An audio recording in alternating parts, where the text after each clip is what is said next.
బాప్తిస్మమును పొందుట ద్వారా మన పాపాల్ని మనం కడిగి వేసుకొని పవిత్రులమవుతాం, పరిశుద్ధపరచబడతాం. కనుక ఆలస్యం చేయొద్దు. తడవు ఎందుకు చేస్తున్నావు?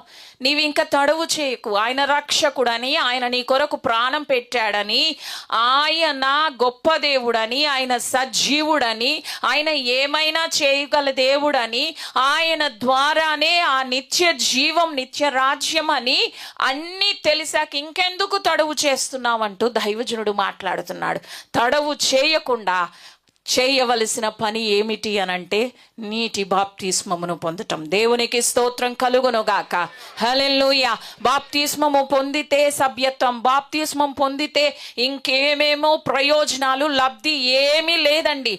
బాప్తిస్మమును నీవు పొందుట వలన నీవు పాపముల నుండి విడుదల పొందుతావు. నీ పాపములు కడిగి వేయబడతాయి. నీవు పవిత్రుడవవుతావు. నీవు పరిశుద్ధపరచబడతావు.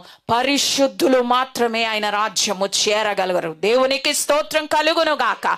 నీవు ఆయన పరిశుద్ధుడు గనుక నీవును పరిశుద్ధంగా ఉండాలని, పరిశుద్ధులు ఆయనను చూడగలరు గనుక, పరిశుద్ధులు ఆయన రాజ్యము చేరుతారు గనుక నీ కొరకు ఆయన రాజ్యం సిద్ధపరుస్తూ నీ కొరకు ఆయన రక్తం కార్చాడు, ఆయన మరణించాడు.